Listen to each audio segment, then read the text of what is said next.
This is the Tabernacle Podcast with Kris Johns, Christopher Johns. Well, hello. And David Hoflinger. Word. Good morning, gentlemen. Good morning. Thank you for coming over the mountain from Manistee, Michigan. On a snowy day. Snowy. Mm-hmm. You said you got 6 inches? Mm-hmm. Yeah, 6 inches over that with that lake effect. But if you don't know, David and Kris are that's hard to say for me, to put an R and hour. Okay? So they are our campus pastors in Manistee, and I'm so glad both of you said yes. Not just the podcast, but more than that, for being campus pastors. So, and I can't believe this is the first time that, like, we haven't had Kris on here before. Britton did ask me one time to do it, and then I think he got to know me a little better and said he's not interested. No, he's not that interested. Well, he's not here. That's right. Well, That's right. he's not here. Mm-hmm. He's not here. But David's hiding a Werner's over there on the side. That is the official drink of Michigan, I've been told. I don't know if that's true. It is. All Michigan people, it's like, if you're sick, have a Werner's. If you're happy, have a Werner's. If you're not happy, have a Werner's. I don't know. My wife was obsessed with it. I'd never heard of it when I met her in 1988. So the time you were a child, were you a Werner's man? Or is that a recent thing? It's a family thing. It's a Michigan thing. Is it? My uncle would come from California, and he would take a bunch home with him because they couldn't get it out there. But he grew up in Michigan. Okay. And he's like, I got to get some Werner's. We were more Squirt. So Squirt's also kind of a Michigan Squirt. thing. So Is Squirt Michigan? I love Squirt. Mm-hmm. I love Diet Squirt. I know I'm not supposed to say that. So before the podcast started, we were talking about what's in everything. You have coffee. Mm-hmm. I have iced coffee.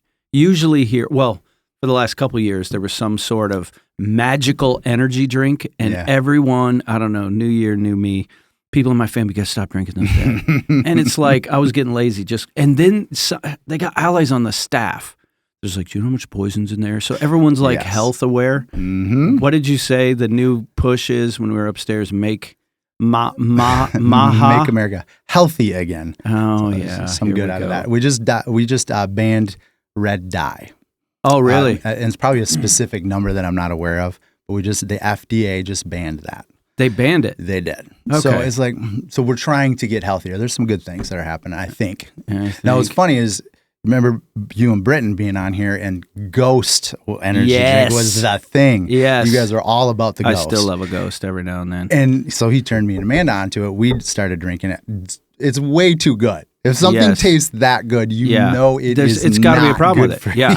So my son-in-law, well, on the red dye thing is we have a granddaughter and a grandson. And so my daughter was very conscious about the things we could and not could give our granddaughter. And it was like, does that have red dye?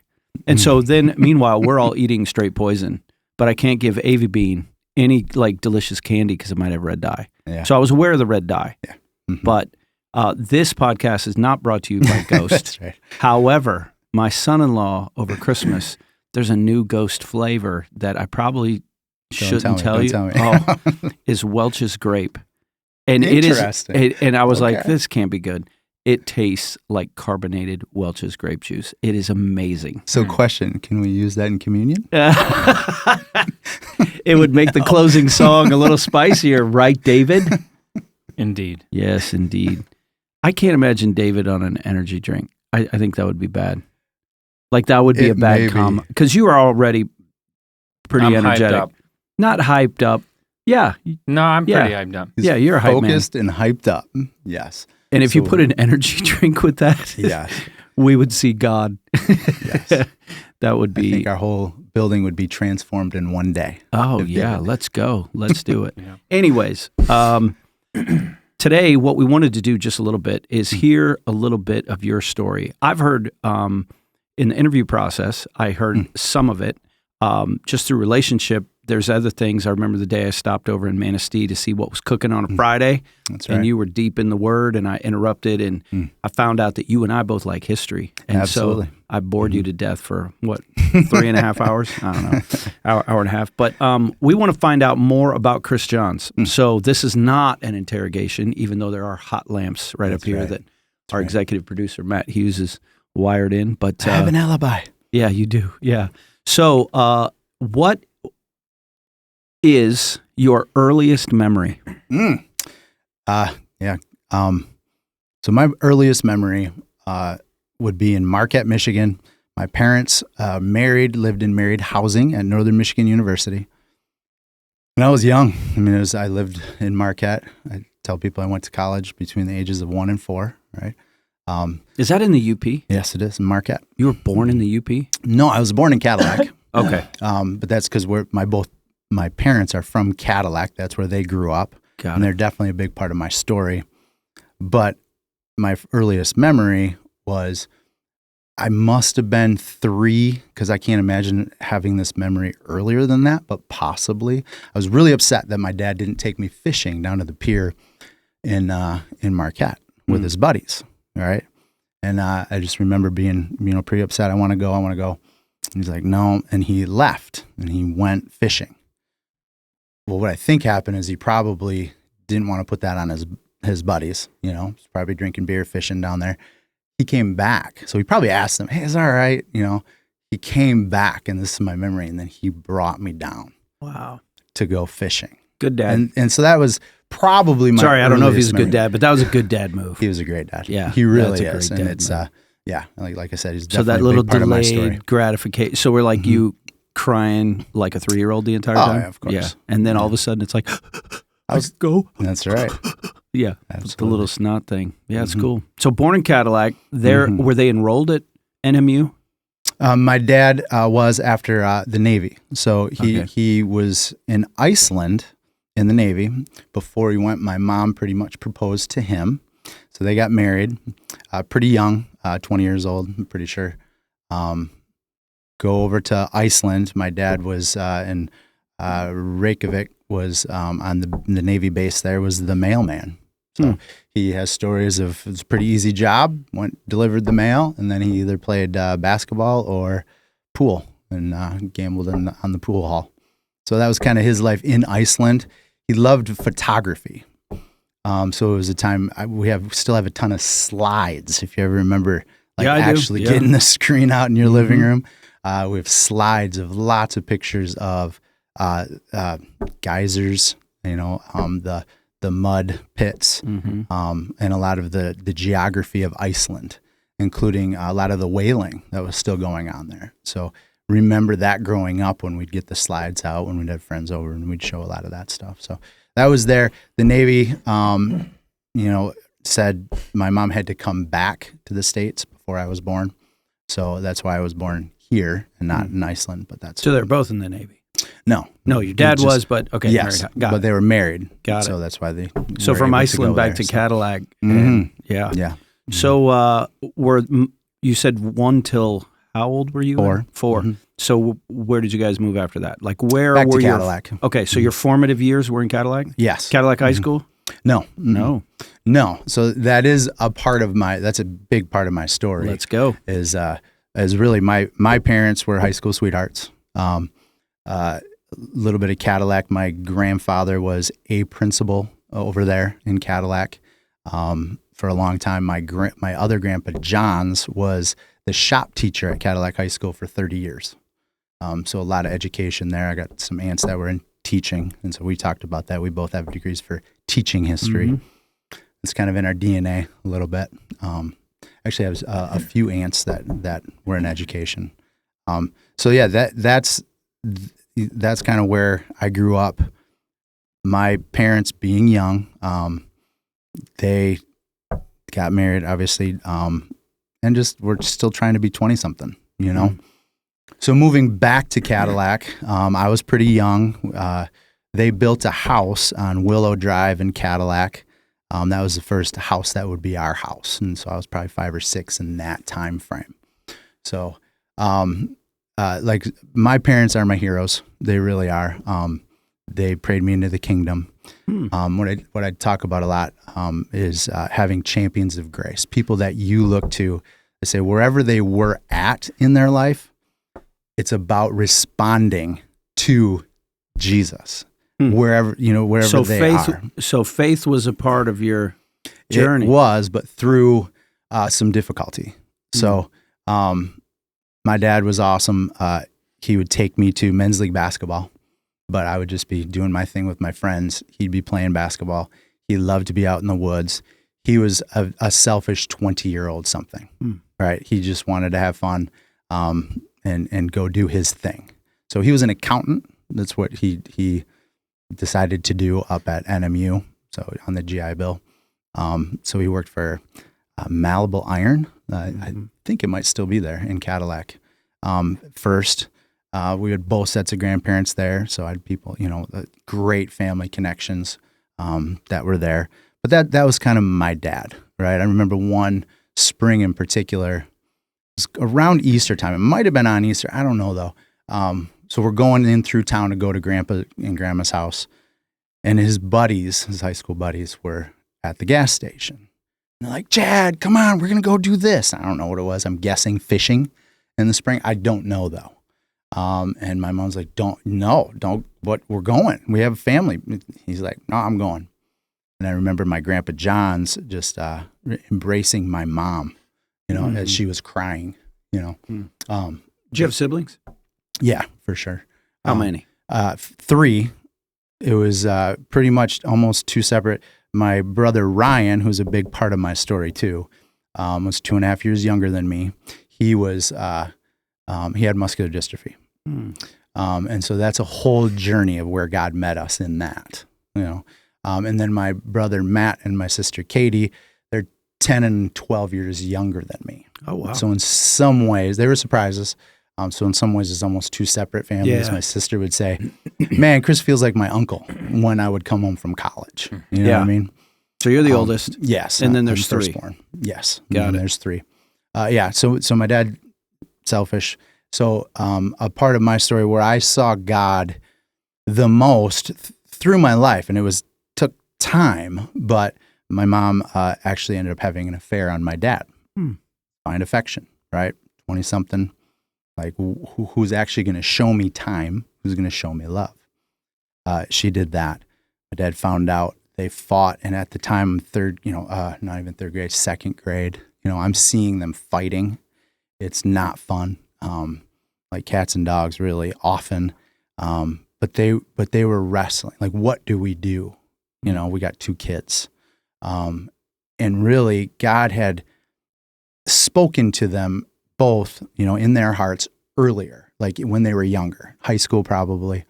My mom actually, up in Marquette, somebody reached out to her, so she feels like she accepted the Lord. It was there. So going back just a little bit, what, like, your heritage of faith in your family, your grandparents, your parents, what was, did they have a faith? What did that look like from, like, your grandparents and your parents? Great question. Like, where does that come in? My extended family is mostly Catholic. I went to St. Anne's in Cadillac, an elementary school. Yeah. So a great foundation, which I appreciate. I remember listening to a lot of the religion classes. I had nuns as teachers. There was a good biblical foundation. So there's there. a foundation when this takes place. There's some stuff back there. Yeah. Okay. Yes, and then the other side. So the Johns side, I think they went to the Methodist church. I'm not 100% sure about that, but there was definitely church in their background. My grandma, Johns, Elise, she actually died when she was 49 of breast cancer. But I would say that she, through Jim and Tammy Faye Baker, right, PTL record of vinyl with their puppets, right? Oh my gosh. God uses crooked sticks to draw straight lines, right? Yeah. But I remember with my grandma accepting Jesus into my heart, probably 4 years old, for the first time of many, But yeah. If you're not part of the Christian ghetto, you may not remember, but my first exposure to Jim and Tammy Faye Baker, I was actually in Port-au-Prince, Haiti, and my buddy, Jimmy Farmer, had cable. And he would be flipping. We didn't have cable. We didn't even have a television. Sure. He's flipping through the channel, and all of a sudden, there's somebody with mascara running down her face, and they were these charismatic, TV preacher, whatever. The Praise the Lord Network. And I remember, you can make it. It was this unbelievable. Yeah, but God uses crooked sticks to draw straight lines. Yes. That's a great line. Yeah. Sweet. Absolutely. So you have this Catholic background on one side, on your dad's or on your mom's side, and your dad's side is more Methodist fishing.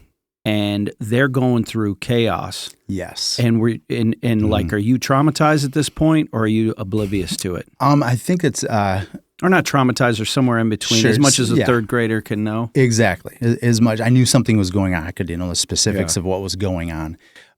But they both pressed in, particularly through my Aunt Janie, who was a solid Christian, and then through some others as well. They just kept pressing into Jesus, and it took time. But what I was able to experience in my life is both of them respond to the grace of God. Really? Wow. And understand. And they stayed together. Yes. Wow, they reconciled that's awesome. through that. Yeah. So how could I not see that? And that plays a big part in my life and in wrestling with my faith. And like, I know I need Jesus. I know I need Jesus. So were you at St. Anne's your entire high school career? No, because after the affair, Yeah. the person was still in Cadillac. yeah. My dad put out feelers, and he interviewed for a job over at Morton Salt in Manistee. So in 1983, he became the comptroller. It's an accounting term, I'm not sure, over at the factory in Manistee. And that's what brought us over to Manistee, get out of Dodge, new start. And they kept pursuing Jesus. So And you're in third grade at this time? yes. So that's like OG Manistee, right? Yeah. So you're not like transient, like you got roots there. I do. I would say, Manistee is an interesting place. So to some Yeah. people, I'm still an outsider. this Really? Even though you've been even though you got the Catholic part, that's right. and you've been there since third grade. Because there's a lot of people in Manistee that I meet, and correct me if I'm wrong, because you guys know all the people and I don't. I know some. But there's this stereotype. If you're from Manistee, at sooner or later, as you introduce yourself, you're going to say, well, I was born and raised Catholic, right? It's always I was born and raised Catholic, and you've got this whole residue of, hey, look, I'm Catholic on Saturdays, okay? So if you're listening to this and you're like, they're ripping on Catholics, No. Notre Dame is about to play Ohio State in the That's national right. And championship. you're a huge First time fan. ever. My father's a Buckeye. I Yes. somehow became infected with this glorious touchdown Jesus disease. I digress. So we're in third grade in Manistee. Yeah. Where's your faith at all of this? Is it just you're learning? Is it real yet? That's an interesting term, real.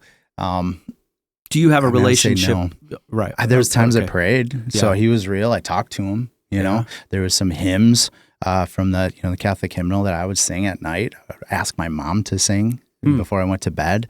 There was always a connection. So it's one thing where it's like, I know God is who He is. I know Jesus, who's on the throne of your heart. Well, you're young. You're young. You're learning all of this stuff. You know. Were what I you mean? confirmed? Like, did you go through I had catechism?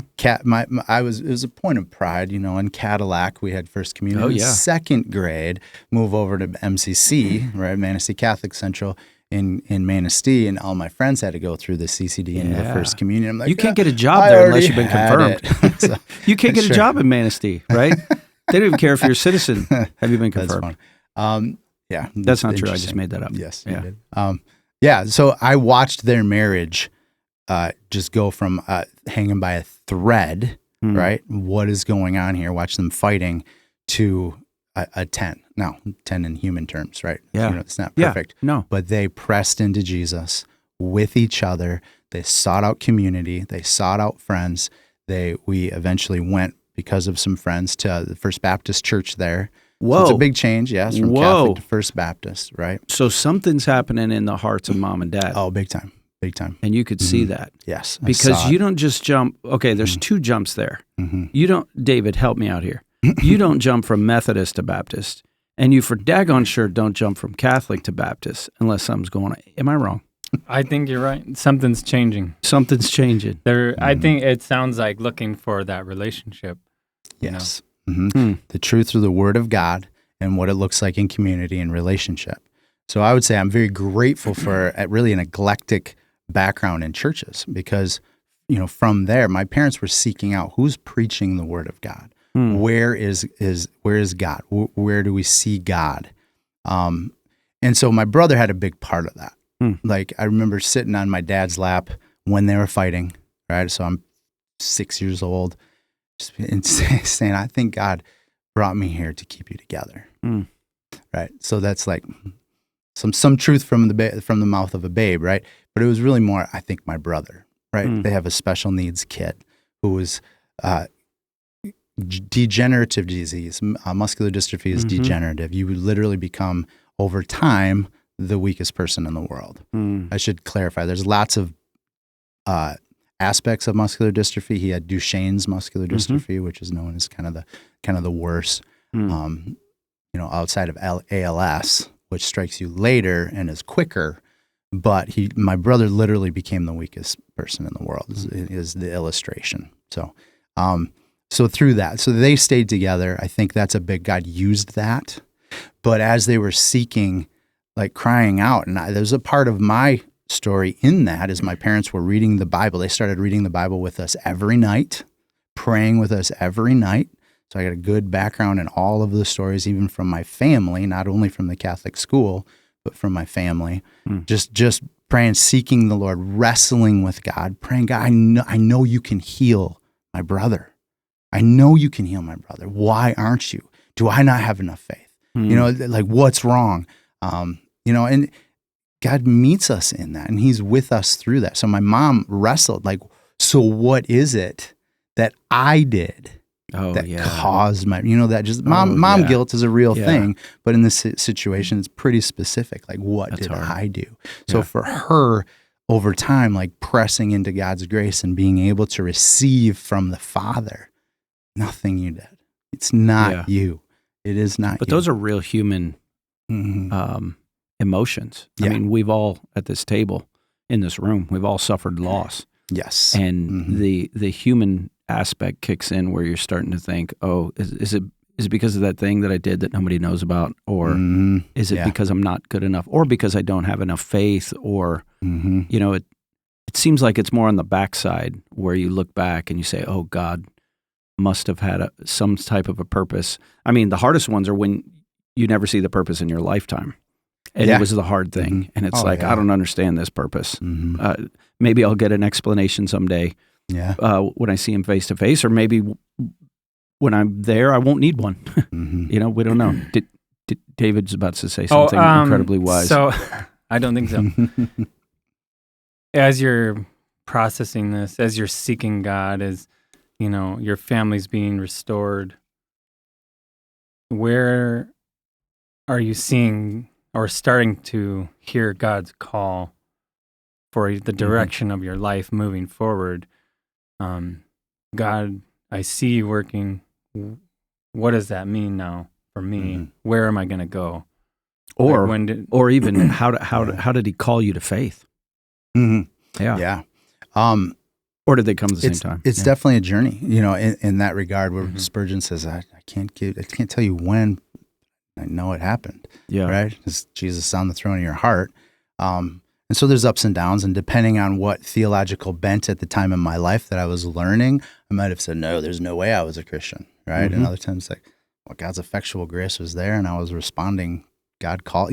It's funny how we, do that. So there's a mystery to that, exactly when would I say that? I like I said, 4 years old, said Jesus come into my heart. Like, I knew that he was real. Oh, I didn't catch you saying that. It's with my grandma, with the PTL record. Got it, yeah. So I knew about her, yes. Yeah, that was the first time. And then, but the reality is, I'm a selfish kid. I loved sports. I loved my friends, and especially, so there was a point in middle school. So, again, eclectic background. So we went to the Baptist church for a while. Then through relationships, we actually started coming up with the Church of Living God in Cadillac. Okay. Started coming up there weekly, with friends from Manistee, with kind of a core small group there. And it was good. It was good to experience God from a different theological bent, learning about this. The worship was amazing. It felt real. It felt like God was here. It was fantastic. So middle school, I definitely would say that I in my strength, but with God, tried to follow Jesus, tried to actually evangelize. Now, I got called Father Johns, Johns the Baptist, right? So kids would tease me and make fun of me. I would not say bullied in any way, but they would do that, right? And that was through middle school, and I was pretty strong. I also, 8th grade, went to Spring Hill camp, which was huge for me. I was on teen service team. I was there for 3 weeks in 8th grade, away from my parents, And then I called my mom and say, hey, I want to work for another 3 weeks. Wow. So I stayed there for 6 weeks in 8th grade, which was foundational. It was huge. There's other kids my age that are like wanting to press into Jesus, and it was awesome. I had a great time there serving, loving God.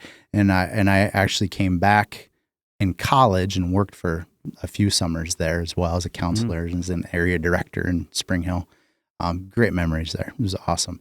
So that was going on. Into high school, it was definitely, there was a point, can't tell you if it's 9th grade, 10th grade.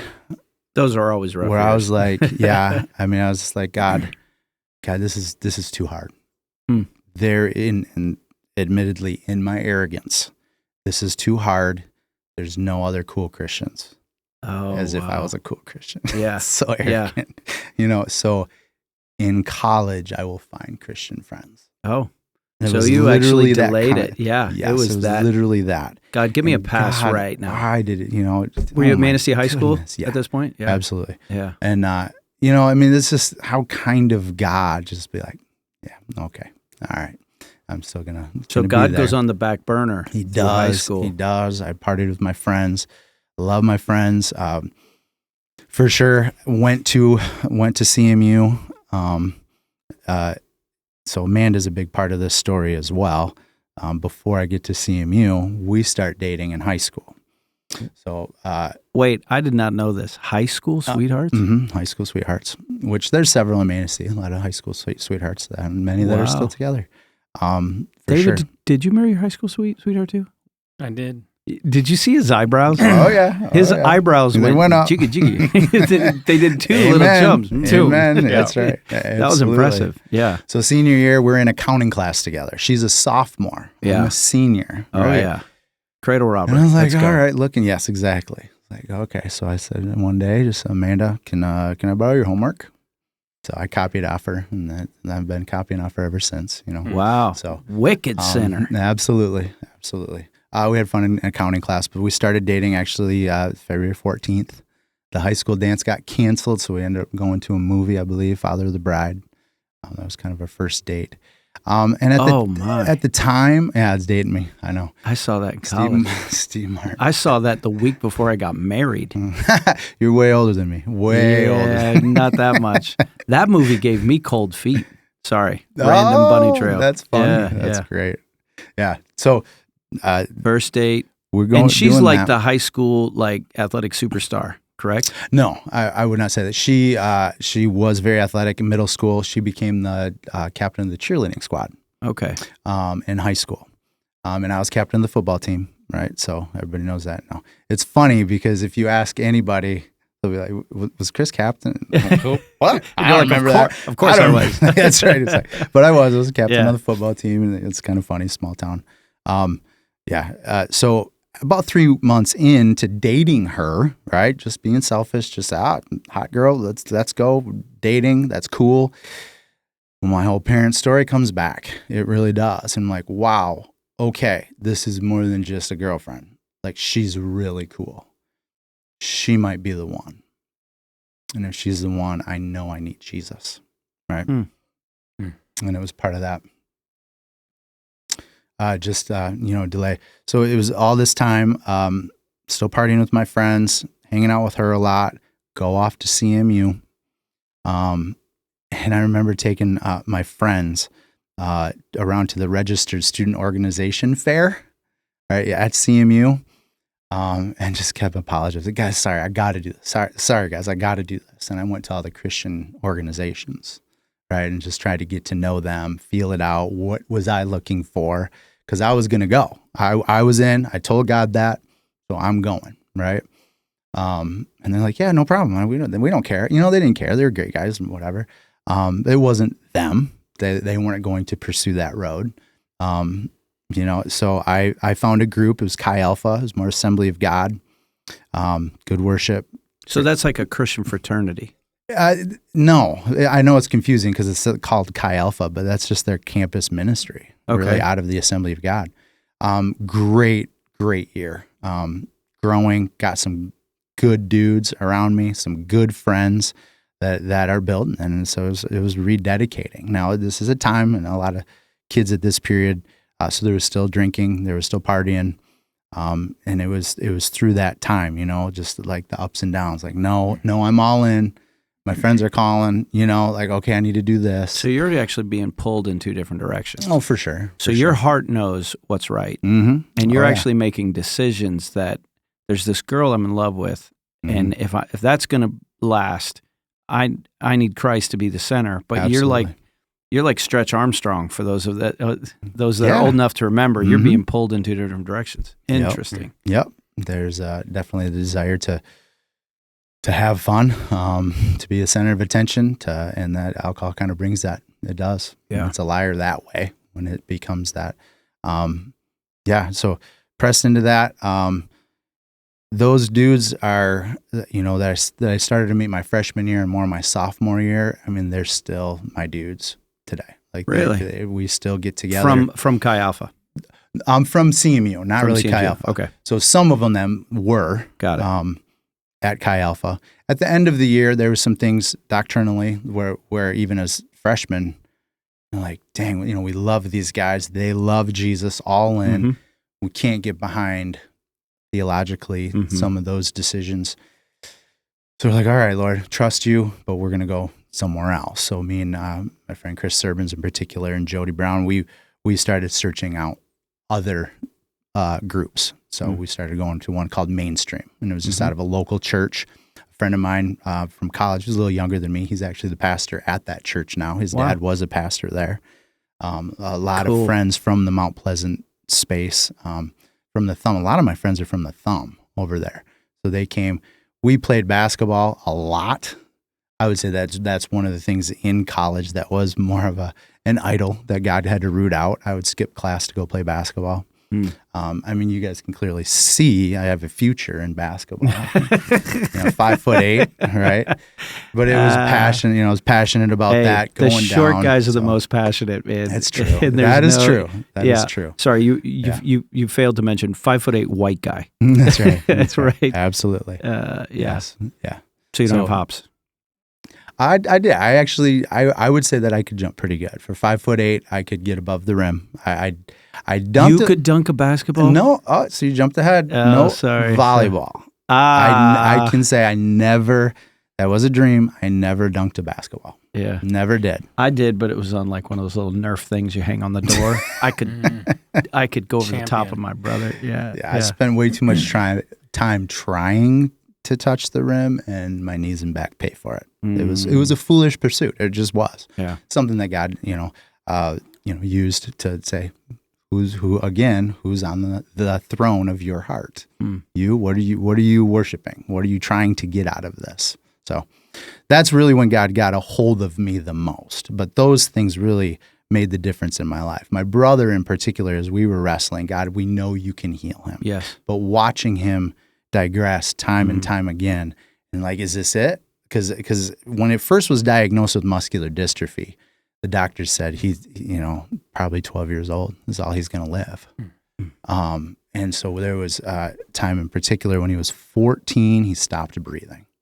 Just stopped breathing. It was medevac pretty much to Grand Rapids, where he spent 4 months in the ICU in Blodgett Hospital, which is now, it's a totally different name, but that's what it was then.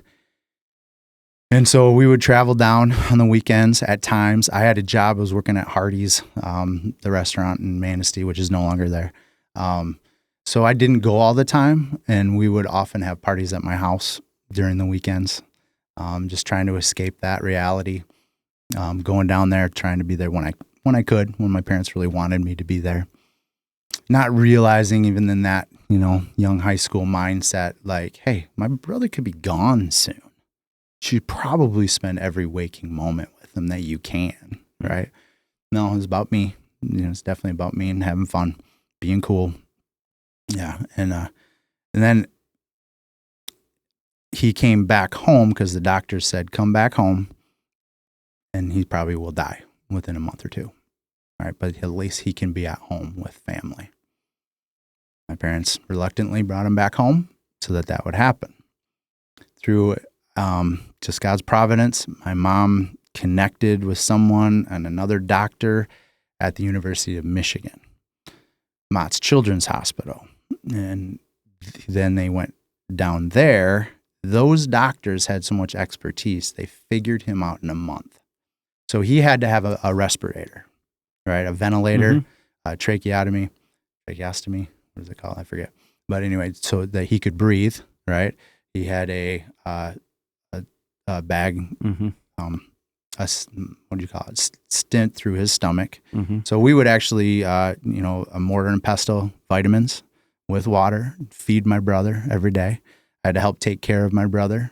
He could do nothing, so he had a, I'm very grateful for Jerry Lewis and the muscular dystrophy telethon that was, growing up, was every Labor Day weekend. Yep. The stuff was expensive and they helped out with so much of that.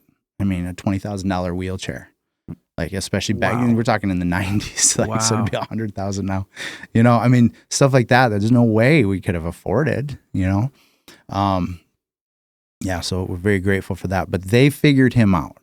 And so I'd say that more than any other reason is why I've always liked U of M, but that's really why we're all in. We are U of M, go blue. You saved my brother's life at Mott's Children's Hospital. Wow. And so he lived. So they gave him a month, yeah. How long did he live? Until 30. Wow. 30 years old. Yep, just before his 30th birthday. So that's always in the back of your experience. Absolutely. Like someone you love and care about, close, always on the threshold of life and death. Yes. Yeah. Yes. So did that bring a little seriousness to Party Boy? Oh, totally. Absolutely. I mean, that was a big part of it. But I think it was the living both worlds that you were talking about, being stretched. Like, so when I was here in this world, I was wrestling with God. I was like, God, you can do it. Why don't you do it?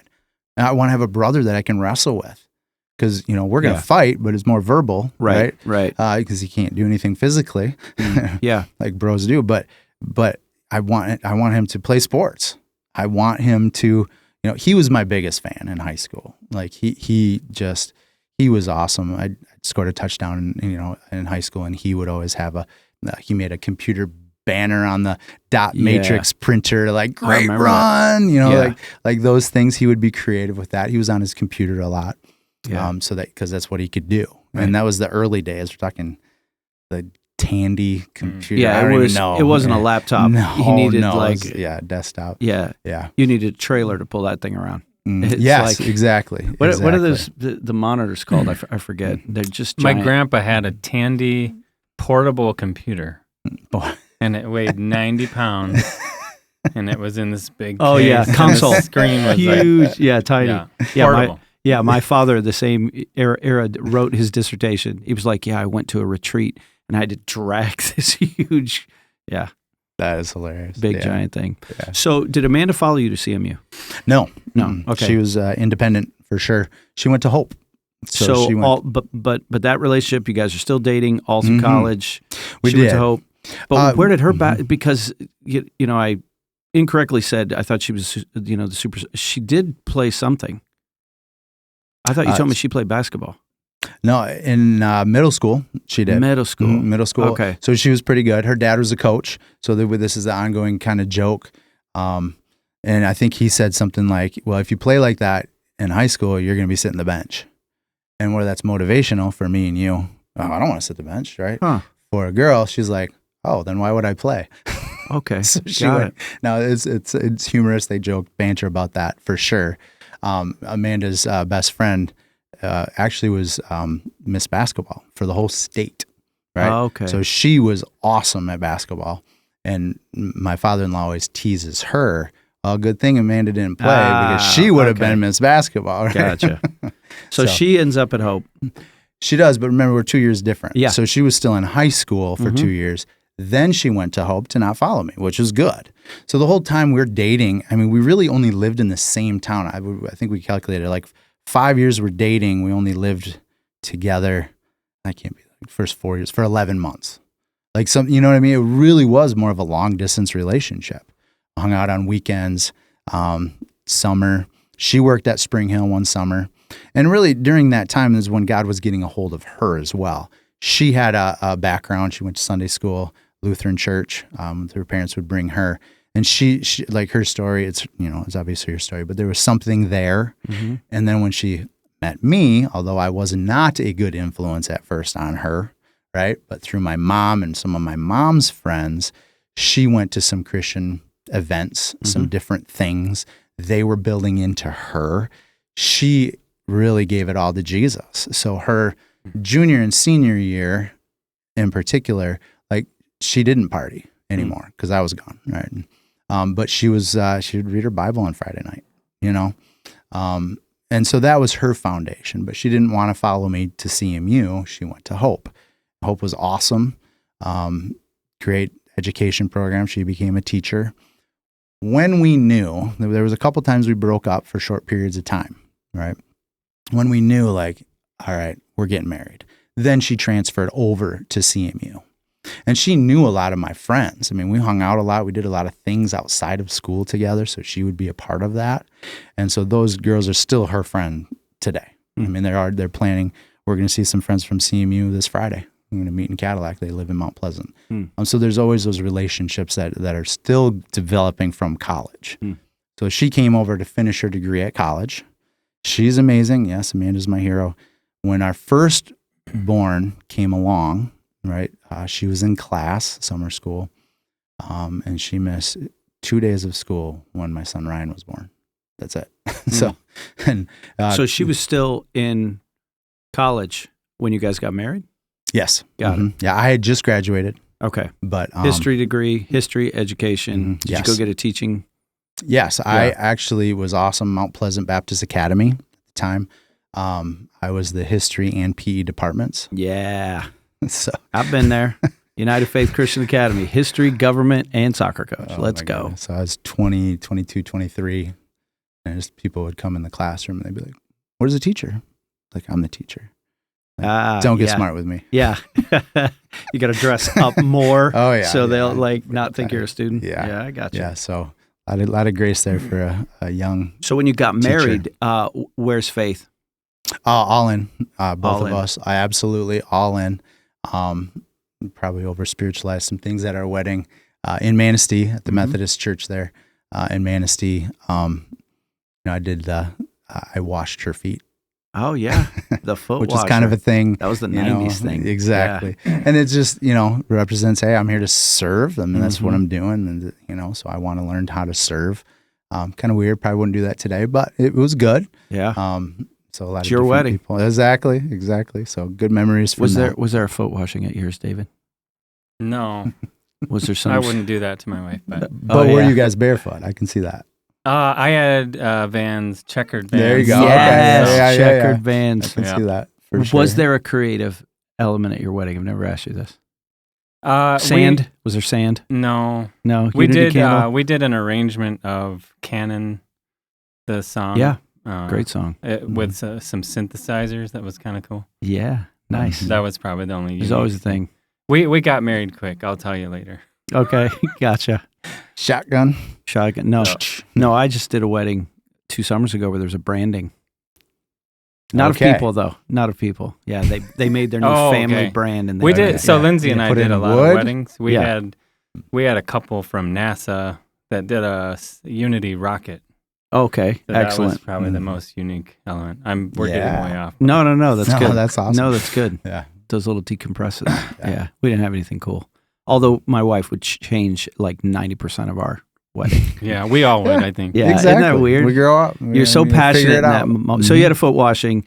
You're married. Just a side note that you got married at the UMC there, right? Yes. The beautiful stained glass backdrop is very cool. Yeah. Yeah, I've been in there. They do great with the stained glass, those UMCs. That's right. So I'm getting the impression from your story, and I know this from when we did the interview, kind of get to know you before you came on staff with the Tab, that your church background is probably the most eclectic of, or it's right at the top of anyone I've ever heard. You have the Catholic, you have United Methodist, we have Church of the Living God, we have Baptist, we have somewhere in there is Methodist, we have the Assemblies of God, Chi Alpha Fest, and so, yeah.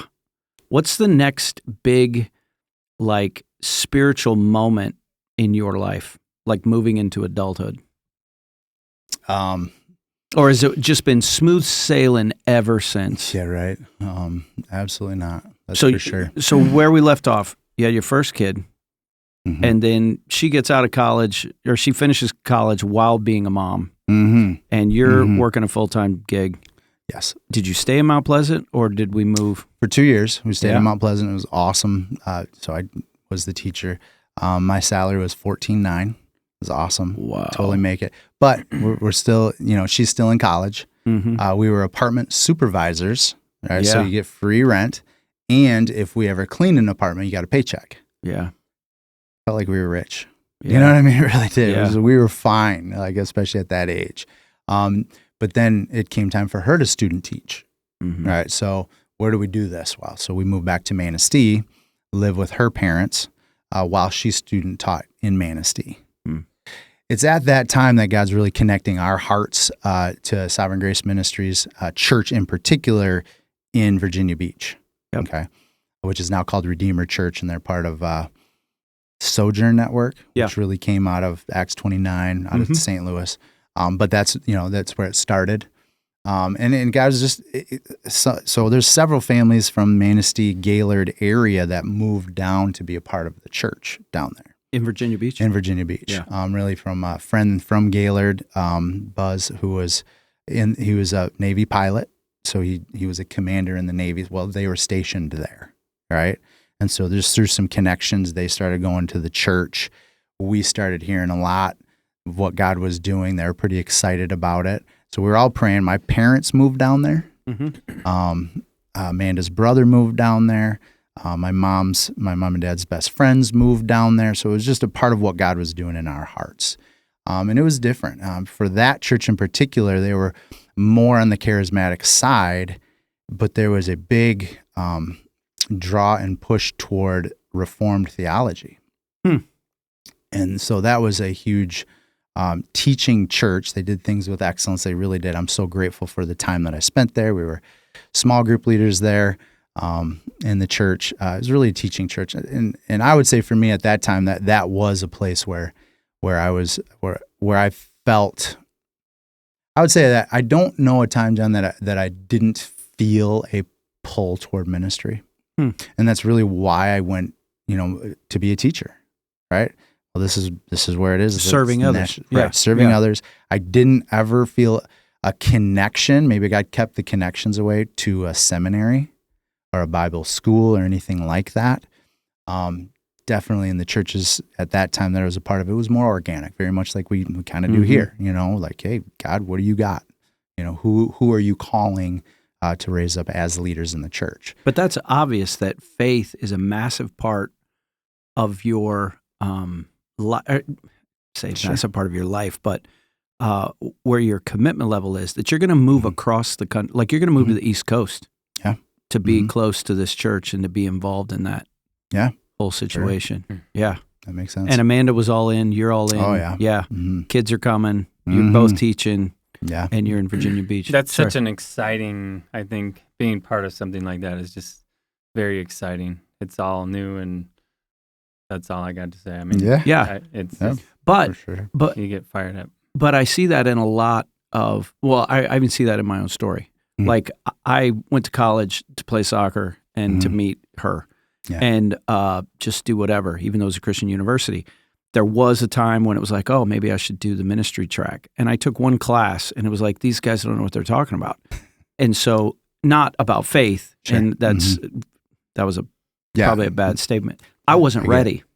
I didn't want to hear what they were talking about. Right. Not that I wasn't interested in Jesus, but when I got more excited about learning about doctrine, about what my Bible really said, that happened at the same age you did, in that mid-20s period. That's when I was really diving in and looking for opportunities. So I know that, like to your point, David, that it is an exciting time. When I'm, in the middle of the night, I'm, what are you doing? I'm like, did you know this?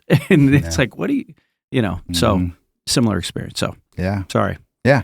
And I would say that that's the wrestling, like through, as I saw through my parents. Yeah. Right. As we were crying out for Ryan to be healed, yet trusting, learning, God, you're still in control. even if you don't heal him, right? Yeah. That's a process. I mean, that's not just this is true and we're good. Yeah. No, it's all things work together for good. So correct. We'll just hear. Yeah. Right. No, so it is. It's wow, all things do work together for good. Wow, you are good, God. And even if our life fails, you're good after. Always good. So that's really a theme in Romans 8:28 for our family, for our life, for sure, through all of those things. So, yeah, that's. So how many of your kids were born in Virginia, or how long were you in Virginia Beach? About 10 years. 10 years. Yep. So that's where all the boys are born? Ryan was born in Elma because we were still in Mount Pleasant. Sorry. So the Elma. The rest. And the other 3 were in Chesapeake, Virginia. Wow. So at that hospital Virginia. there. So yes, and what's ironic is in God's providence, one of my sons is in the military. He's in the Navy. He's in intelligence down there. Yes. And he was he was out in Coronado first. And he got his assignment, which he did not put Virginia Beach for, and they put him there in Norfolk. He's there in Norfolk today. Yes. Yeah. And he's like, so I have another son that moved down to live down there with my sister's still down there, so Anderson moved down there to be with him. Now my other son Trevor is there in the military. He bought a house this last year, so Anderson lives with him now. So I have 2 sons that are actually there. Back in the South, back at our home church. Virginia. Yes, yeah. It's very cool. And as you know, Kai, he went through a lot of ups and downs in public school, and I got a hold of him. Kai's my favorite. He's all in. Yeah. He's the one you know. And now he's down in the dirty South. Dirty South. Columbia, South Carolina. Yes, it's dirty Great South, university. Sure. Yeah. Yes, he's already loving it. I can see him diving in. I called him up and said, all right, first day of school, most important question, how's the food?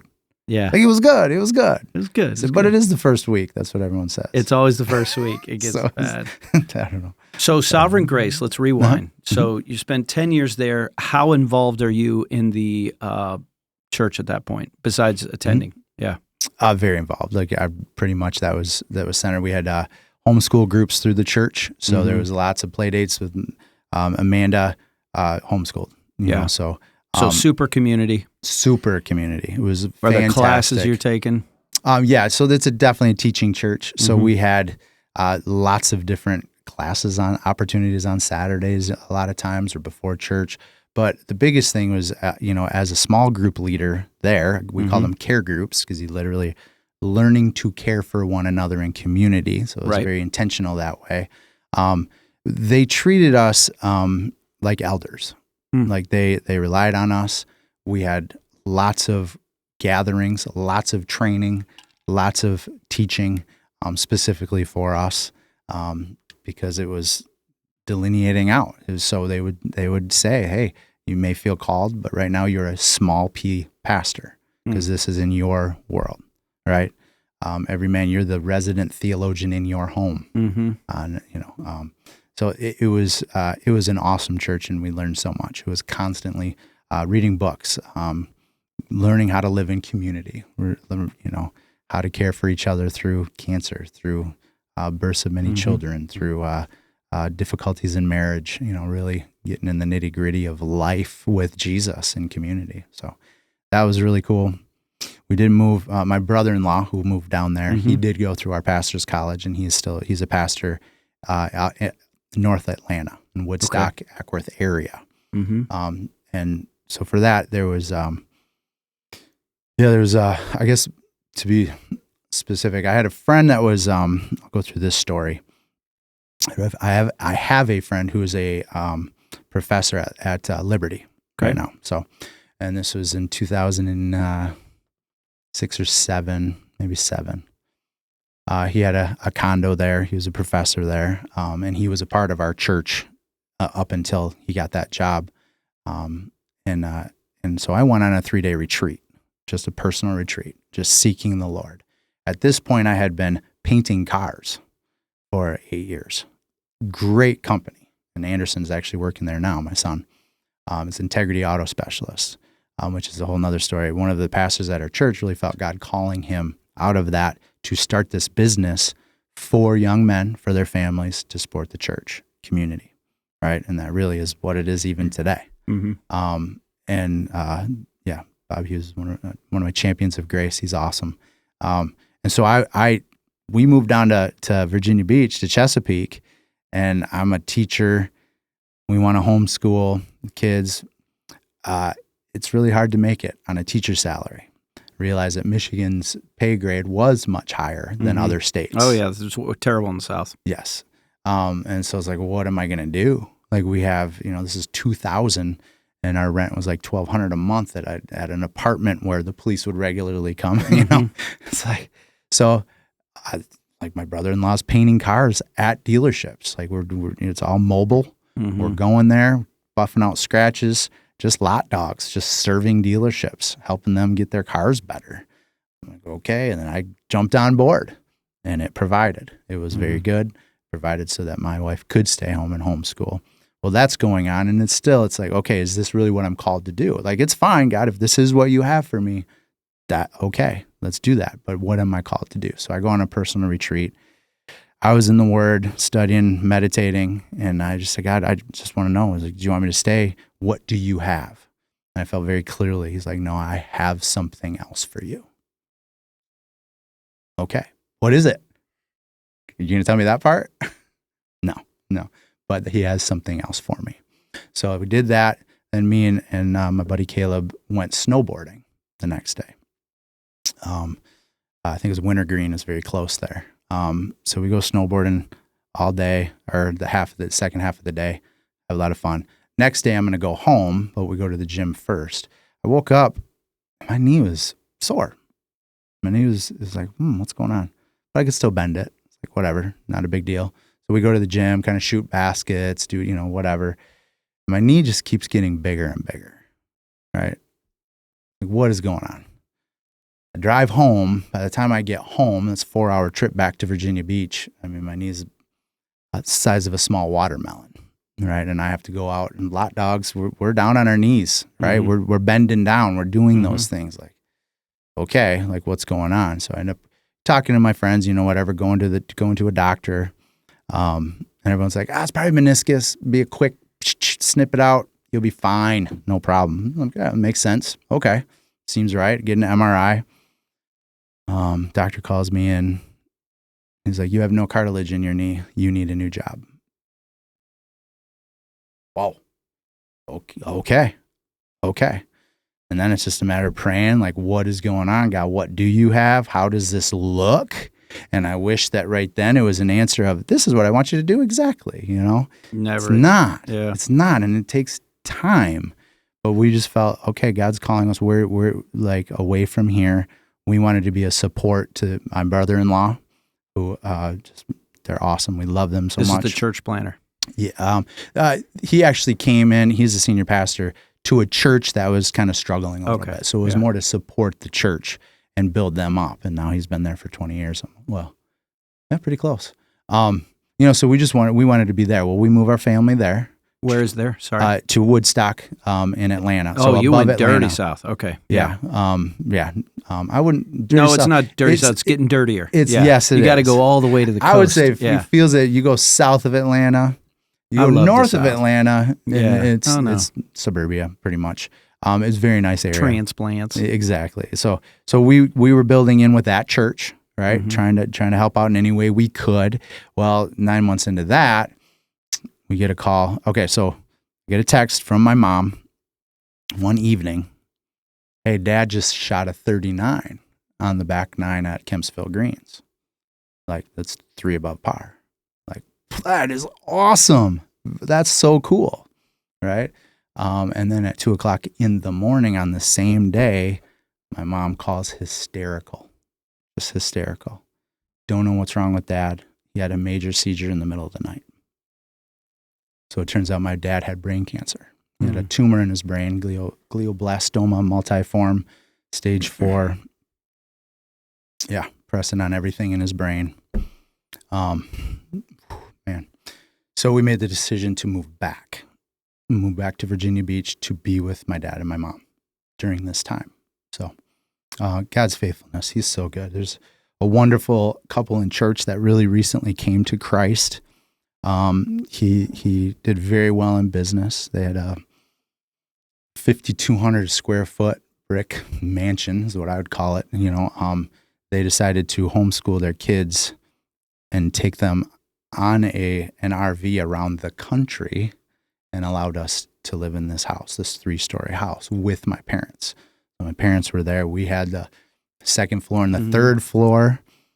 During this time, I was in medical sales from Atlanta.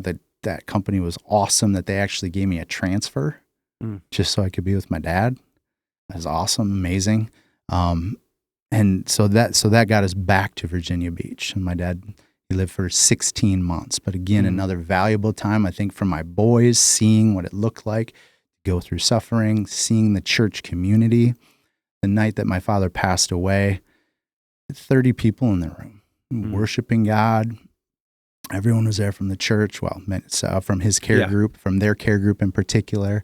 My 2 oldest were there in the room when he breathed his last. So community was super important to us. And then from there, it was praying, Lord, okay, we've taken care of my dad, helped my mom in this situation. It's on our heart. Thank you for that opportunity. Where are you calling us next? What do you want? Now, part of moving to Virginia Beach was on our hearts was eventually being a part of a church plant, because they were a church planting network. Sovereign Grace was back to for me in my heart in particular, Northern Michigan. Now, whether that meant, some of the cities on our heart, Kalamazoo, Grand Rapids, Traverse City, bigger areas, so we were wondering, is that coming back around? Now, Sovereign Grace did have talks at the time. Yeah, maybe, we'll go there, Michigan. That fell off, wasn't going to happen. A lot of things were going on in church, but the call was still there. So we prayed about, we had some friends that planted a church in Charlottesville. Do we go there? Do we help them? Do we support them? Are you calling us back to Atlanta just to support the church, to be a part of that community of people that we already know and love? Where are you calling us, right? And we kept on going back to Michigan. We're like, all right, okay. We kept on taking trips, did some market analysis for me to start my own painting business here in Northern Michigan. So looking at Traverse City, looking at Grand Rapids. I was actually in talks with a group of Acts 29 for Grand Rapids. All right, so we were like, okay, I never met with them, but lots of conversations online, for that. They had sent 2 guys out to Mars Hill to be evaluated, or just to see if there was a connection. And that kind of fell through. We're like, okay, another closed door, all right, at that time. So cut off conversations with them. It's like, okay, God, it's not there. We're not going to be a part of that church plant in Grand Rapids. So what do you have? And God just really narrowed it down to Manistee. Came back to Manistee. And it was hard, but there was some excitement there. It's like, can we live in a small town? My wife's like, there's no Target, right? This is a little smaller area. That's a big deal. It is. For the ladies, is there a Target? And so it was important. There is a for Meijer, us. though. Yeah. What church then are we going to be a part of? And we prayed about that a lot. Obviously, I have history with other churches there. George Butler was at First Baptist. Was he really? Yeah. And it's like, okay. George Butler. So that, like, awesome teaching. But is that where you're going to call us? And we felt a connection to Faith Covenant. Pastors just seeing some of their heart, their writings. It's all about Jesus. So we felt like, okay, this is a faithful gospel witness in our community. They're close to the school. There's some things going on there, and it was awesome. So we loved being a part of that. And that's where we came back to. So that's what it was. And it was a lot of, even in that calling, that stirring, like you're called to ministry, I feel but that. It was never super clear. Like it wasn't like clear. It was a clear seminary. call to something. Right? Yes. Yeah. That's a good way to put it, because it wasn't, well, this is the next step and I need to go to seminary, or I need to go here. I need to apply for this. I don't know what this looks like. Right. And so there was definitely a learning to be content. Yeah. Father, I'm a small P pastor, and if that's all I ever am, I'll trust you. Like, small P pastor. Explain that because you've said that once or twice. Yeah. I think I know what you mean, but say it for who's listening. For me and a lot of friends that felt a calling, Yeah. Like, so how do you live out this calling? Is it, If there's not an open door, if there's not Correct. vocational ministry, yes, it doesn't mean absolutely. you don't be a small P pastor. Exactly. And that's the only breeding ground for the big P pastor is Or to capital P, faithfully. whatever, Yeah, big P, that's cool. Capital P is a good Yeah, word. that's better. I don't want to be. So be faithful with where you're at. If you feel that stirring and that calling to ministry, be faithful with where you're at and give your life to the bride of Christ. Yeah. What does it mean to serve your church? Yeah. Even in your vocation, even if you're, a husband, father, all those things, what does it mean to be fully in? Yeah. We need way more people to do that, whether you feel called or not. Right. But during that cultivation of, am I called? Yeah. Yes. It's the only way I know is Sorry, to be yes, you are faithful. called. Yes. I'm Expound. just saying that. Yeah. You are. Right. Well, thank you. If you've put your faith in Christ, then yes, you are called to Absolutely. to serve where you're at. To serve. Yes. In some absolutely. capacity. Yes. And it's crazy to hear people, this is a good bunny trail, but where people are like, yeah, but I'm not called to that. No, it isn't this isn't the one that you feel. Right. This Yes. is the one that is just yes. Boom. Yeah, Yep. I mean, how many times, for Romans chapter 12, 1 Corinthians chapter 12, you're given a gift to use it and Yeah. serve someplace. Yeah. And, then it's like, well, I think I'm one of those that's called to like serve where I work and, not, it's like, no, you're called to do both. There's a Yes. call before the train leaves. All aboard. There's a call. Yes. You don't get on, you're not on the train. You're not going anywhere. Oh, that'll preach, You David. know what I'm saying? Yeah, that'll Yeah. preach. Yeah. That Yeah. will preach. Yeah, for sure. So when did you answer the call to be a youth pastor? Was it was at that church, right? It was at Yeah. Faith Gov. Yeah, absolutely. And I'm so grateful for that. It was a wonderful 2 years, but that's what that was, 2 years. So the calling there, that looked like, different connections through different churches. I went to River of Life Church on a Thursday night because I had two former students that were at Casman Academy that were reaching out to me saying, hey, God's got a hold of us. I think they were at Juvenile at the time, to Juvie. And God's doing some good things out here. We're going to go on Thursday. Would you come? And they invited me. I'm like, yeah, man, I'd be happy to go out there and hang with you guys. It was really cool. I was excited for them. Turns out they didn't show up that night. So there's something else going on. It was fine. They came again. That night, the pastor at that church, she had a word for me. And she said, you're called in a youth ministry. I was like, don't do that. Don't do that. And I was just like, oh, Lord. Be careful of the ones who say they have a word for you. Well, yeah. Sometimes. So we know in part, we see in part, we discern that, right? Yeah. And it's like, okay, so Lord, But you felt like this was legit. That's why you had that response? Exactly. And it's like, I've been wrestling with this for a long time, and I've always served wherever it's been in youth, right? Coaching, youth groups. Yep. At the Mount Pleasant Baptist Academy, the kids actually, the youth pastor had left. So they nominated me to be the interim youth pastor. So actually I was a youth pastor at that church, the Baptist church in Mount Pleasant for a little bit. She says this, I'm like, God, okay, what does that look like? Are you calling me to do something, move my family? Like, what does that look like? You have to make that happen. Told Amanda, we prayed about it. A month later, our youth pastor resigned at Faith Gov. A month later.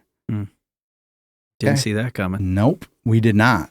And it's like, oh, okay, I'll put my name in the hat, but I'll trust you, right? Didn't push anything, didn't do anything. And through that, there was other people that interviewed, blah, blah, blah. The church called me. So I was a youth pastor at that time. Wow. A wonderful 2 years. My kids were there at that time. Right? In the town you grew up in. Yeah. Wow. Yeah. Yeah. So best I could do, preach the word, love on the kids. And I was a fundraiser as well. Which is Oh, an yeah. interesting That's part of the Like, youth what? pastor gig. What? But it was a good event. I mean, it was cool. We took 27 kids to the University of Tennessee for an event, and it was powerful. It really was good. Good preaching, good worship. King and Country was there. Andy, was it Mineo, whatever his name is, the rapper, whatever. That guy. At that time, King's Kaleidoscope was there. Wow, from Seattle? Yeah. Wow. So it was legit, and so there was some fruit there in particular for some students in particular. So, it was a wonderful, wonderful 2 years. It comes up to then after that, pretty close to COVID, right?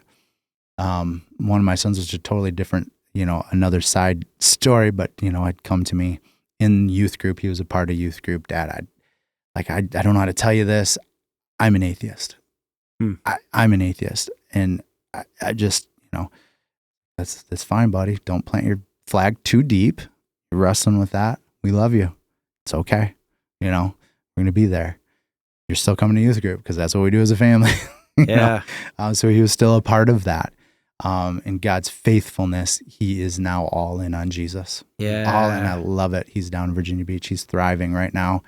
He's got his own story that is something. I'll tell you what, just cool how God has met him through his wrestling with truth. It's awesome. Yeah, I find the ones that wrestle the hardest. Once they get that limp. Sorry, that was a Christian Ghetto reference. That's right. Yeah, if you know the story of Jacob. But Yeah. so how did you get to the Tab? It was really during COVID, after COVID. Like we're just, okay. So we stayed after I stepped down as youth pastor and just wrestling through what does that mean? What does that look like? Both my boys, Trevor and Anderson, are now out of youth group. Right. There was something that was probably wrong theologically for me. Like, okay, I got a boy that's an atheist. He's not walking with the Lord. Is that disqualifying? No, I would not say that at all. Me neither. But at the time, it was heavy on my heart. It was. There's some other things going on there. So we stepped back, but we were still serving. Like we were still teaching Sunday school. We were still doing everything that you need to do in church. And then through COVID, they actually got a new lead pastor. And we went there the first time he was there, Eric, who's still there now. And there was just a sense of peace. There was a sense of this is the guy for this church. And it's awesome. It's cool how God brought him. He has a background in covenant camp, gifted in many ways for that church. And I felt a release. So that happens at the same time that we see so much going on at the Tab for a few years, really even before, I was like, I'm called to be youth pastor here, saying, I think those are my people. I'm pretty sure those are my people. This is what we're used to. This is what we understand. This is the culture that we're already baked in, like that, in Sovereign Grace. Well, you've been baked. There's a lot of ingredients. That's true. Some might even say, the pendulum, like you've seen it all at this point. I didn't catch Greek or Russian Orthodox or Anglican, but there was even a Lutheran reference. Yeah. Right? And so now you're fine. Like if it was golf, you've been in the water, you've been in the woods, you've been in the bunker. Been in the sand. And then it's like, and maybe I know that I'm biased, but I just kind of feel like we try to keep it in the middle of the fairway, right? As much as possible. So there was something about the Tab that you felt like, those are my people. Yes. So it was right around COVID time that you started. Actually, when we were going to Faith Cup, we did sneak up here on a Saturday night. Okay. Just to feel it out. Like it's like we kind of knew, and yet God was saying, no, you're here. Be faithful where I have called you to be. Okay. And so it's like, okay. There was a lot of whispers in Manistee. Did you hear about the Tabernacle? That's right. Absolutely. Who's this Tabernacle? I thought you were going to say there's a lot of whispers. Oh, if we could get Kris and Amanda Johns. no, after so to be clear, you found us. We didn't go find you. Correct. Got it. Awesome. Yeah, for sure. So me and Andy Anderson had developed a relationship. He was love that guy. Youth pastor at Methodist Church for a while. We did some things together through that. So we were just hanging out and doing that kind of thing. So I'd talk to him once in a while. He'd say, hey, he's going over here. Cool place. That's awesome. So it was kind of that when we just got to feel like it's probably it. But until we felt released, we didn't come visit. And then, then we got into, what do they believe? Right? Yeah. You guys are good. You guys are good. Okay. Thanks. We passed. Yeah, you passed our test or whatever. That's right. But they're vanilla. That's right. So it was really cool because Seth was his pastor's heart is just awesome, and for us, this is like, just come and don't serve. Like, this is what we want. And for us, we needed that for 1 year. We just needed every church we've been in, even, in college, like serve, get in, serve, nitty gritty, do whatever we And need he's to saying, do. Pastor Seth was saying, no. Yep. Just be fed. Yeah. And there's some wisdom there because he didn't know me well. It's Yeah. like, let's vet you. Like, those guys come in, like, I have a lot to offer. Yeah. No, let's wait, but you can be refreshed and just be a part of it. And then, after that. I'm remembering that time because he would come over, here to our meetings and stuff, and he would talk about names. And then when I would get to go to Manistee, then I get to put names with faces. And there's a lot of people that Seth, which is hard because Seth and David, part of that leadership there, Britton, part of that leadership there at that time as well. You're trying to build something. And so it takes a lot of confidence in God to say, instead of, this is building, we want to build this, let's go, just put someone in a job. It takes a lot of confidence and wisdom, confidence in God and wisdom from God to say, no, just sit for a minute. And because everywhere you'd gone, it's just serve, serve, serve. And so, yeah. And then I'm meeting this guy, Kai, muscles, and hearing stories from Britain. So, for sure.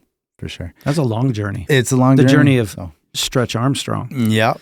So, take us to, because this is a big deal and I don't want to overplay it, for all the guys in this room. All the guys in this room are on staff.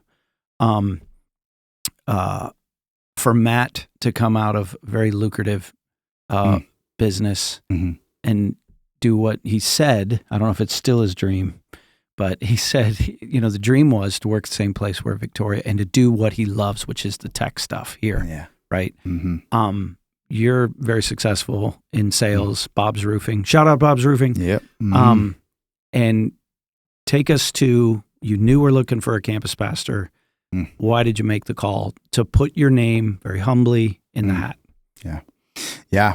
I think the things that I've been through, I wasn't allowing that thought to come in for a while. Even from stage. So Britton, so clearly gifted, amazing. Love him. He leaves, right? And then Seth is going through the things that he went through. And he's going to leave. And during the time there was, I don't remember who it was, but on stage a few times, like, hey, we've interviewed some people. We got some people. We think we might got some people. Have some people. Say that better. And in my heart, it's like, awesome. We're going to get someone good. We're going to get someone cool. All right. God, bring them to Manistee. That's awesome. And we keep waiting and we keep waiting and we keep waiting. So I appreciate your patience in that for sure. Our leadership team. And then it was, I think, July 4th, you had the Minuteman message. Oh. What are you doing? What are you doing? Minuteman versus the regulars. Totally. Yeah. And it just speaks to different people at different times. And it was that Sunday that it was like my heart was beating. My heart was beating. It's like, God, are you calling me to do that? That's overwhelming. Like that's over. Are you calling me? So my heart is like, okay, just give me a confirmation. Just have somebody say something. Like somebody else in the congregation say something. And it was right after that message in church, someone came up to me in particular and just said, Kris, have you considered the campus pastor? I was like, the same day? Same day. I was like, are you kidding me? I was like, why do you say that? And then she shared some things, some observations. Wow. And she said, I think that you're the right person. So then I shared it with Amanda. And Amanda's heart started opening up to it. Because we're content. Right now, we're in a good place. Empty Amanda's nest. got a good, we're getting there, right? It's empty nest. She's got a good job. I'm doing very well where I'm working. I love the rhythm, the freedom, the people that I work with at Bob's. It's just an awesome team. Serving people. It's great. Like we're good. We're content. Yeah. And then yet this is, okay, all right. And so here I go. And I think, and then during that time, it's probably a week later, Seth called or he texted maybe and just said, hey, I just need you to know whether you like it or not, I'm putting your name in. Like I think it's you. You know what I mean? For what that's worth, I think it's you. Okay. And Seth and Amanda are pretty close. They're good friends. so reaching out, she's like, "What are you doing?" Yeah. But just communicating that way. Amanda that's the biggest thing. Your wife's got to be behind 100%, you. yeah. God, are you speaking to me? But test, are you speaking to her? Is this what's going on? And she was all in. And so it's like, okay, we're going to go down this road. We're going to take these steps. And it was, just slow. Met with Adam Ray at Crystal Mountain. Mm-hmm. That was the first meeting. Awesome. Loved his heart, particularly for small group ministry, where that maybe had to love it. Because I've seen it in my life, how important that is. And from college on, we're seeing the importance of community. Yes. We can't discount like Seth Bush. I don't know if Seth Bush is listening to this podcast, but what a dude. Yes. Right? Mm-hmm. Everybody loves Seth. Mm-hmm. We didn't always love Seth, but everybody loves Seth. Yeah. Right? When you go through, he promised us 5 years, he gave us 5 years. Mm-hmm. And then the physical stuff. Yeah. Sorry, when I said not everybody loves, I mean, every relationship goes through conflict or what have you. But when you get on the backside of that thing, and then you see the wisdom. And one of the things I love most about Seth Bush is he knew that he had to step down. And God already had a cool spot that, that's a different story, but he's working at Lakeshore. Yeah. And off camera, I'll tell you some cool things about that. But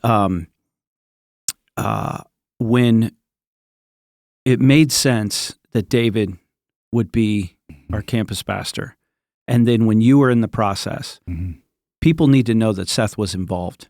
Oh, yeah. And Seth was like your champion, David. He was like, yes, absolutely.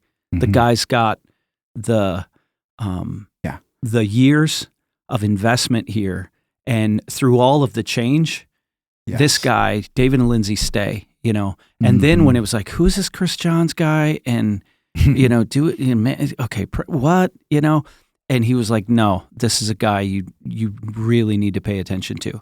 So just have and then he's a guy that this church is still his church. Yes. Which do you know how many pastors don't know how to do that? Correct. It's like, well, I'm going to step down, but I can't be there. I've got to go some other place because they think they're a capital P is a lot bigger than the capital P. It's a capital P in bold and underlined. Right.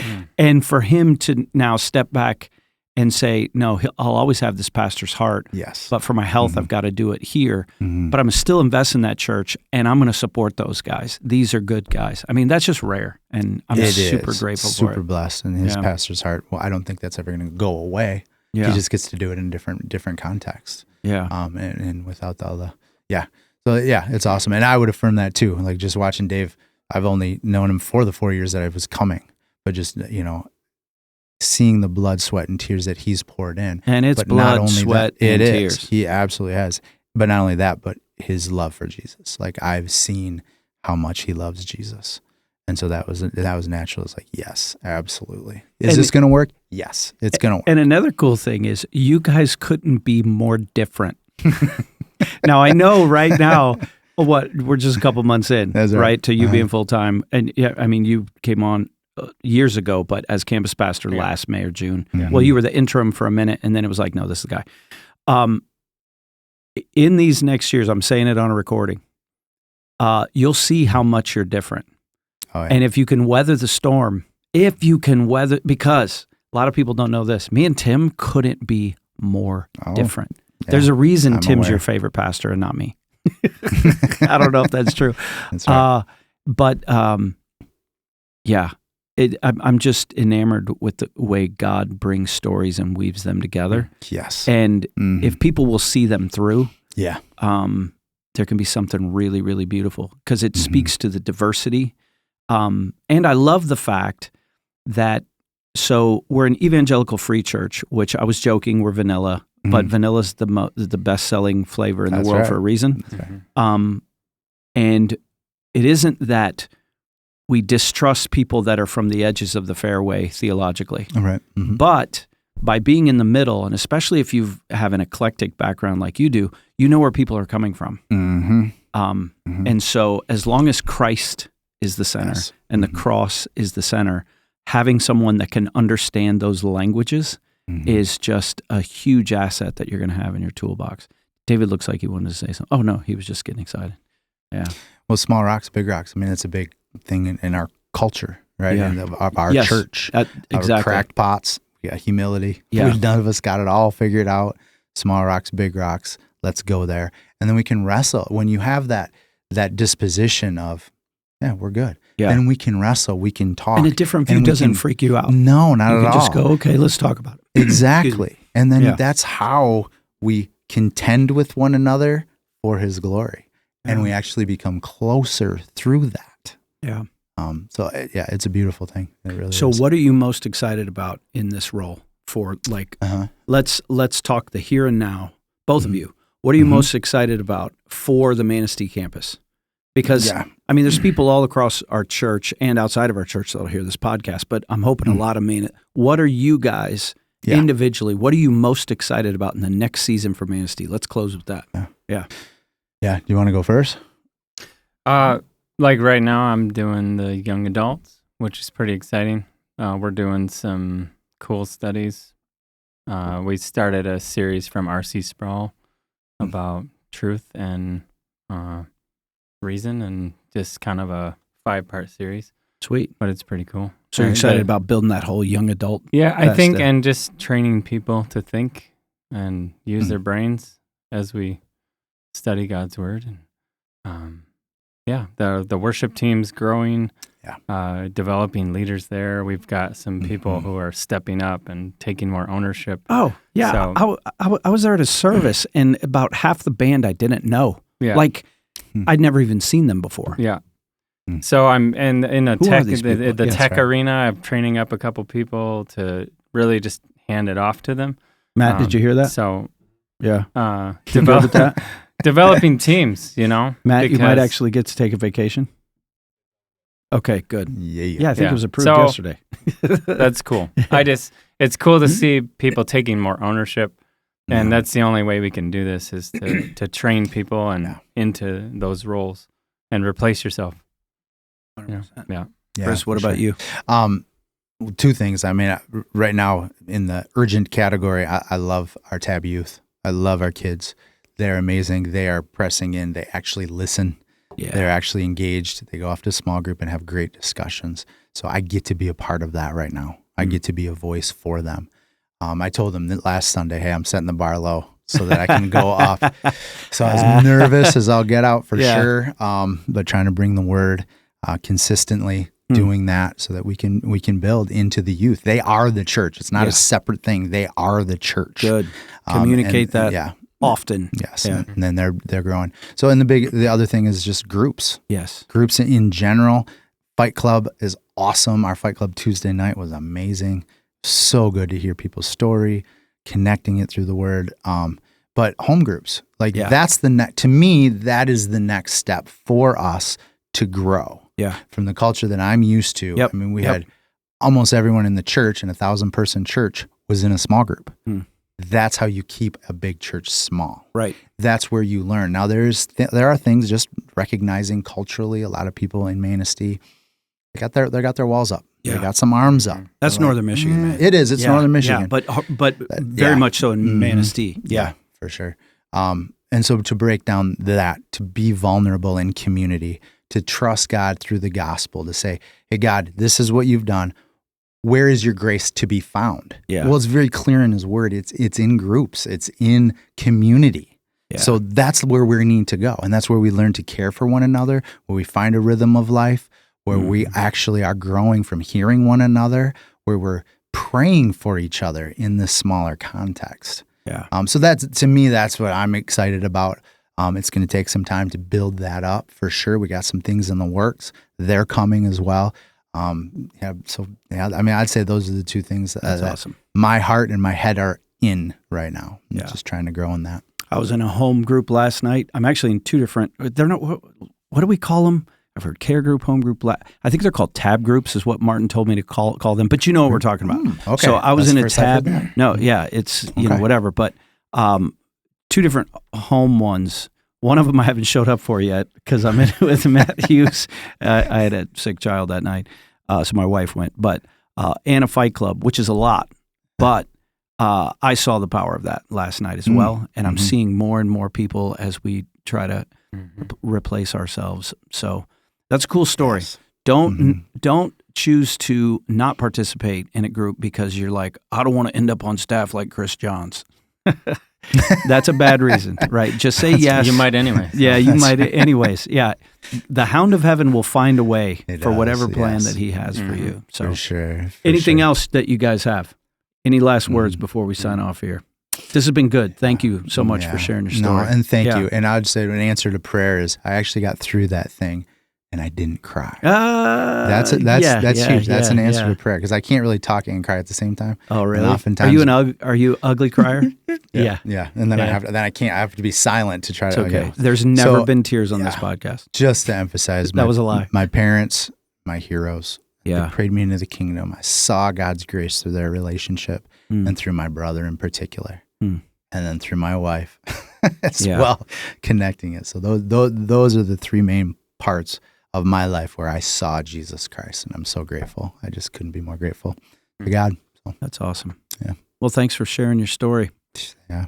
If you don't have a Yukon River knife, get yourself a Yukon River knife, River Knife, or YukonRiverKnives.com, I think is the website, or just Google that, and so you can support some Alaskan inland mission. This is a free shout out to Verners. Oh, yeah. If you're listening to this podcast or watching and you're just homesick today, call your wife, call your husband, call your parents, and say, "Hey, bring me some Verners. It'll cure what ails you." That's what they say. Matt, do you agree with the Verners will cure what ails you? Yeah, that's how he was raised Michigan That's right. Christian. So Yeah. and lay off the energy drinks. I think that was a theme today. It is. Yeah. Tell It my is. kids that. Jeez. Yeah, there's a time you need them. They Listen. don't need them. No. I'm not going to be the hater. There's a time when you're on the road trip or you're got to burn that midnight oil or whatever it is that you might need one, but it should be occasional. All things moderation, people. I believe that's biblical. David? Moderation. Yeah, moderation. Sweet. All right, Tab family, please subscribe, share this with someone that you know that would be encouragement to. Maybe it's someone who has been a Minuteman and been wrestling with There you go. the whole calling thing. Or maybe it's someone that needs to get in groups or to maybe help them understand their journey. But I love the stretching. I see the similarities in my own journey of what I thought I was going to do, what God wanted me to do, and not having 100% clarity. But at the time, you know when that door does finally open. There was a lot of closed doors for you. But you kept saying yes. You didn't say, well, to heck with this and go away. And so, that was cool. So I appreciate you coming on here. Yeah. KJ. Do you go by KJ? Yeah, it's really in college. I had one history class with 13 Chris's, right? But a lot of my friends started calling me KJ there. It was easier. So there's different groups throughout my life. So some of them still call me KJ. I respond to that. Some people only know me as Kris. Whatever you like. I like KJ. Well, it's Kris with a K. So, exactly, because it's sweet. Icelandic. So and an F. Reykjavik. And an F. Yes. Until next time, Tab family, this is David, Kris, the legend that is Lord Matthew Corey Hughes, and John. We're signing off.